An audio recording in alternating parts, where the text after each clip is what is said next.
اليوم الدورة الاستثنائية ديال الخميس 20 مارس 2025 فيها 11 نقطة بالضبط، واحد 3 ولا 4 نقاط متعلقة أساساً بمجموعة ديال الأمور متعلقة بتفويت أو بتسيير المرافق ديال الجماعة بطريقة مبتكرة بطريقة جديدة، ثم واحد 2 نقاط اللي عندها علاقة بالمالية.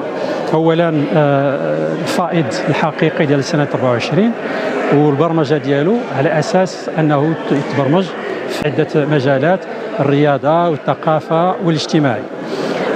من خلال الأرقام ديال اللي تحصلنا عليها في سنة 24 تبين على أنه مرينا تقريبا في هذا النصف الأول ديال الولاية من 500 مليون ديال الدرهم ديال المداخيل إلى 800 مليون ديال الدرهم المداخيل، زائد 61%. فهذا رقم قياسي بالنسبة لجماعة أكادير.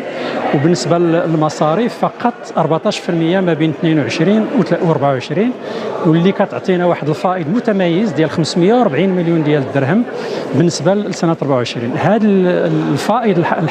الفائض ديال الإجمالي ديال سنة 24 كيبين النجاعة ديال التسيير ديال ميزانية جماعة أكادير فيما يخص أساساً تنمية المداخيل وترشيد النفقات، واللي كيعطينا مجموعة ديال المؤشرات اللي كتبين النجاعة ديال المالية ديال السياسة المتبعة في المجال المالي بالنسبة لجماعة أكادير. اليوم في أطوار الدورة الاستثنائية لشهر مارس 2025 تتعرف برمجة 11 نقطة في جدول الأعمال. ناقشنا على الخصوص 2 النقاط اللي نتكلم لكم عليها. النقطة الأولى برنامج التهيئة الحضرية أكادير الجنوب، هذه الوثيقة المعمارية التي طال انتظارها لا من طرف الساكنة ولا من طرف الجماعة الترابية كذلك.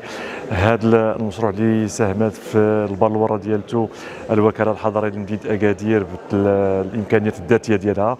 الإخوان في الوكالة الحضرية قاموا بمجهودات كبيرة باش ينزلوا لنا هذه الأرضية هذه لهذه الوثيقة هذه.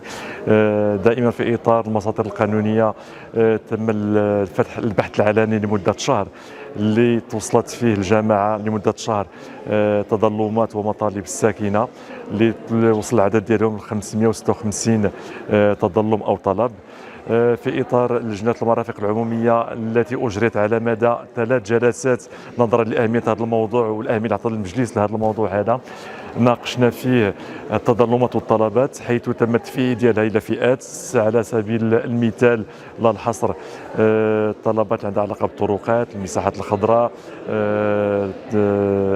العلو، المرافق العمومية. كذلك لدراسة التظلمات اتفقنا داخل اللجنة على أمر هو مهم: الاستئناس بالوثائق التعميرية الملزمة، نخص بالذكر الصدو، نخص بالذكر تراخيص التهيئات والبرنامج إعادة التأهيل خصوصا في حي أغروض بن سرقاو. في النهاية تم قبول جميع التعرضات التي تدخل في إطار اللي هو قانوني، وتم تبني المجلس الجماعي لهذه التعرضات. كذلك أعطينا فرصة ثانية للمواطنين اللي ما احترموش المسار ووضعوا التظلمات تاعهم في مكتب الضبط وليس في السجل. بعد اتفاق لجميع أعضاء اللجنة تم تبني هذه التظلمات وسوف نترافع عليها في إطار اللجنة الإقليمية وإطار اللجنة الوطنية. النقطة الثانية في الحقيقة كاين 2 النقاط اللي هما مترابطين: التدبير ديال 2 المرافق اللي هي حيوية، تنتكلموا على باب المرسى وتنتكلموا على منتزه الانبعاث. هادو 2 المرافق جد حيوية، عندهم واحد بعد اقتصادي، بعد سياحي وبعد اجتماعي مهم. نظرا للأهمية المجلس الجماعي حاولنا نبدعوا في طرق التدبير حتى نرتقيوا بهذه 2 المرافق لمستوى التطلعات ديال المجلس وديال الساكنة ككل. دخلنا في التواصل مع لاسمارت من خلال التدبير ديال المرفق ديال أباب المرسى، وكذلك من خلال الترويج للفضاء التجاري اللي تتواجد في منتزه الانبعاث. نتمنى والله بأنه هذا التدبير الجديد يعطينا نوع من الخدمات اللي ترقى للتطلعات ديالنا.